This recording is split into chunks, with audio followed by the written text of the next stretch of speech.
पटना के गांधी मैदान में बीजेपी का साइलेंट प्रोटेस्ट, कांग्रेस के मंच से पीएम और उनकी मां को गाली देने को लेकर प्रदर्शन। लखनऊ में कांग्रेस के खिलाफ बीजेपी महिला मोर्चा का प्रदर्शन, पीएम और उनकी मां को गाली देने के विरोध में आक्रोश और धरना। पीएम को गाली देने के मामले पर बिहार बीजेपी अध्यक्ष दिलीप जायसवाल ने कांग्रेस पर निशाना साधा, कहा कांग्रेस का विनाशकाल समीप आ रहा है, उनके पाप का घड़ा भर रहा है। पीएम को गाली देने के मामले पर जेडीयू नेता नीरज कुमार ने कहा कांग्रेस ने अब तक आरोपी को पार्टी से नहीं निकाला, भाषाई लंपटई बर्दाश्त नहीं, ये लोकतंत्र के लिए चिंता का विषय। राहुल गांधी के वोट चोरी के आरोपों पर बीजेपी नेता उमा भारती ने कहा चुनाव आयोग से चुनाव नहीं जीता जाता, लोगों का दिल जीतकर चुनाव जीता जाता है, राहुल पहले लोगों का दिल जीतें। उमा भारती ने कहा राहुल की पार्टी का लगातार सफाया होता जा रहा है, उन्हें बोलने से पहले सोचना चाहिए। सिवान में राहुल गांधी की वोटर अधिकार यात्रा, सपा प्रमुख अखिलेश यादव भी यात्रा में हुए शामिल।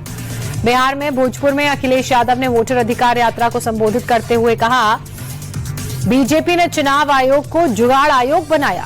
तेजस्वी यादव ने बीजेपी पर निशाना साधा, कहा वोटर अधिकार यात्रा से बीजेपी घबराए, कुछ भी कर लें, इस बार सत्ता में नहीं लौटने वाले।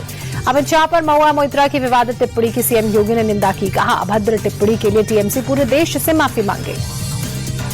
अमित शाह को लेकर महुआ मोइत्रा की टिप्पणी की बीजेपी नेता रविशंकर प्रसाद ने कड़ी निंदा की, कहा उनके बयान निंदनीय है, ममता बनर्जी ने किस तरह की टोली बनाई है। दिल्ली में टीएमसी सांसद महुआ मोइत्रा के खिलाफ शिकायत, अमित शाह को लेकर विवादित बयान देने पर बीजेपी विधायक रवि नेगी ने मामला दर्ज कराया। बीजेपी नेता कौस्तव बागची ने पश्चिम बंगाल के टीटागढ़ पुलिस स्टेशन में दर्ज कराई शिकायत, टीएमसी सांसद महुआ मोइत्रा के बयान को भड़काऊ बताया। 2 दिन की जापान यात्रा के बाद चीन के लिए रवाना हुए पीएम मोदी 31 अगस्त से 1 सितंबर तक तियानजिन में होने वाले एससीओ शिखर सम्मेलन में लेंगे हिस्सा। 2 दिन की जापान यात्रा के बाद सोमवार को पुतिन से प्रधानमंत्री नरेंद्र मोदी की मुलाकात होगी। एससीओ शिखर सम्मेलन के साइडलाइंस में ये मुलाकात होगी। टोक्यो में प्रधानमंत्री नरेंद्र मोदी इलेक्ट्रॉन फैक्ट्री भी पहुंचे, उससे पहले प्रधानमंत्री नरेंद्र मोदी बुलेट ट्रेन में सफर करते नजर आए। पीएम मोदी के लिए जापानी पीएम इशिबा ने लंच होस्ट किया, सोशल मीडिया पर तस्वीर पोस्ट की। राजनीति, उद्योग, शिक्षा जगत से जुड़े कई लोग इस दौरान मौजूद रहे। जापान में बुलेट ट्रेन से सेंडाई पहुंचे प्रधानमंत्री मोदी, स्थानीय लोगों ने जोरदार स्वागत किया, मोदी सैन वेलकम के नारे लगे। जापानी पीएम इशिबा के साथ पीएम मोदी ने बुलेट ट्रेन में सफर किया। जेआर ईस्ट में प्रशिक्षण ले रहे भारतीय ट्रेन चालकों से मोदी की मुलाकात। जापान दौरे के दूसरे दिन पीएम मोदी ने राष्ट्रीय राज्यपाल संघ के सदस्यों से भी मुलाकात की। निवेश, स्टार्टअप, इनोवेशन समेत कई मुद्दों पर दोनों के बीच चर्चा हुई। अमेरिका की अपील कोर्ट से राष्ट्रपति ट्रंप को बड़ा झटका, टैरिफ को असंवैधानिक बताया, कहा ट्रंप के लिए ज्यादातर टैरिफ गैर कानूनी। कोर्ट ने कहा फिलहाल ये टैरिफ लागू रहेंगे ताकि ट्रंप प्रशासन के पास सुप्रीम कोर्ट में अपील करने का वक्त रहे। अमेरिकी टैरिफ पर केंद्रीय मंत्री शिवराज सिंह चौहान का बयान, कहा राष्ट्रहित के विषय पर पूरा देश एक साथ खड़ा हो, स्वदेशी वस्तुओं का इस्तेमाल करने की भी बात कही। नोएडा में भारत के पहले टेम्पर्ड ग्लास मैन्युफैक्चरिंग प्लांट की शुरुआत, केंद्रीय मंत्री अश्विनी वैष्णव का प्लांट का दौरा कर उद्घाटन की तस्वीर आई सामने। हैदराबाद में बीआरएस विधायकों का प्रोटेस्ट, यूरिया की कमी को लेकर राज्य सरकार को घेरा, गणपति बप्पा मोरया, किसानों को चाहिए यूरिया के नारे लगाए। वाराणसी में सीएम योगी आदित्यनाथ ने जनता दरबार लगाया, एक कर लोगों की फरियाद सुनी, अधिकारियों को जल्द से जल्द समस्या के निपटारे के निर्देश। दिल्ली के चिड़ियाघर में बर्ड फ्लू का खतरा मंडराया, 2 पक्षियों की मौत के बाद अलर्ट, अगले आदेश तक जू बंद किया गया। उदयपुर में राजसमंद की विधायक दीप्ति माहेश्वरी की कार दुर्घटनाग्रस्त हुई, पसली में फ्रैक्चर हुआ, पीए और ड्राइवर भी जख्मी, इलाज जारी, हालत नाजुक। आरसीबी ने बेंगलुरु भगदड़ के पीड़ित परिवारों की आर्थिक मदद का ऐलान किया, 25-25 लाख रुपए की सहायता राशि दी जाएगी। सोशल मीडिया पोस्ट कर दी जानकारी। 4 जून को विक्ट्री डे परेड में हुई थी 11 लोगों की मौत।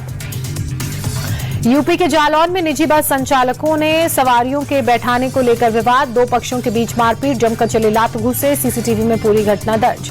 एक पक्ष ने दूसरे पक्ष पर शराब पीकर यात्रियों से अभद्रता का आरोप लगाया, उपद्रवियों ने ऑफिस के बाहर खड़ी बाइक में आग लगाई, जांच में पुलिस जुटी। यूपी के अमरोहा में हाईवे पर दबंगों ने एक युवक को लाठी डंडों से पाइप से पीटा, मारपीट का वीडियो सोशल मीडिया पर वायरल, जांच में पुलिस जुटी। यूपी के सहारनपुर में पड़ोसी ने खुलेआम महिला को पीटा, परिवार को भी जान से मारने की धमकी दी, पूरी घटना सीसीटीवी में कैद। राजस्थान के सीकर में स्कॉर्पियो सवार बदमाशों की गुंडागर्दी, देर रात होटल में तोड़फोड़ कर संचालक को जान से मारने की धमकी, सीसीटीवी फुटेज सामने आया, अब आरोपियों की तलाश में पुलिस जुटी। मध्य प्रदेश के भिंड में बिना हेलमेट के पेट्रोल नहीं देने पर बदमाशों ने फायरिंग की, तोड़फोड़ की, पंप संचालक को गोली लगी, हालत नाजुक, सीसीटीवी में घटना कैद, पुलिस आरोपियों की तलाश में जुटी। छत्तीसगढ़ के अंबिकापुर में तेज रफ्तार ट्रक ने सड़क किनारे खड़ी बाइक को टक्कर मारी, बाइक सवार ने ट्रक ड्राइवर और क्लीनर को जमकर पीटा, वीडियो वायरल, ड्राइवर गंभीर रूप से घायल। जम्मू कश्मीर के रियासी में भूस्खलन, हादसे में एक ही परिवार के 7 लोगों की मौत, कई लोगों के मलबे में फंसे होने की आशंका, राहत बचाव कार्य जारी। जम्मू कश्मीर के रामबन में बादल फटा, हादसे में कम से कम 3 लोगों की मौत, 5 लापता, रेस्क्यू ऑपरेशन जारी। उत्तराखंड में बादल फटने, लैंडस्लाइड की घटना में 6 लोगों की मौत, 11 लापता। उत्तराखंड में जगह जगह लैंडस्लाइड, बादल फटने से भारी तबाही, सीएम धामी ने अधिकारियों को प्रभावित इलाकों में रेस्क्यू ऑपरेशन तेज करने के निर्देश जारी किए। हिमाचल प्रदेश के चंबा में बादल फटने से भारी तबाही, मणिमहेश यात्रा के दौरान अब तक 10 लोगों की मौत, रेस्क्यू जारी। तीर्थयात्रियों को बसों से वापस घर पहुंचाने का कार्य भी तेजी से चल रहा है। बैडमिंटन वर्ल्ड चैंपियनशिप से बाहर हुई पीवी सिंधु, क्वार्टर फाइनल में इंडोनेशिया की शटलर से हार का सामना करना पड़ा। बैडमिंटन वर्ल्ड चैंपियनशिप के मेंस डबल्स के क्वार्टर फाइनल में भारत के सात्विक साईराज और चिराग शेट्टी की जोड़ी पहुंची, मलेशिया की शटलर जोड़ी को शिकस्त दी। गृह मंत्री अमित शाह मुंबई दौरे पर, सीएम देवेंद्र फडणवीस के घर पहुंचे, भगवान गणेश की पूजा अर्चना की, डिप्टी सीएम शिंदे भी मौजूद रहे। लालबाग चे राजा के दर पर परिवार संग पहुंचे गृह मंत्री अमित शाह, पप्पा की पूजा अर्चना कर दर्शन कर आशीर्वाद लिया।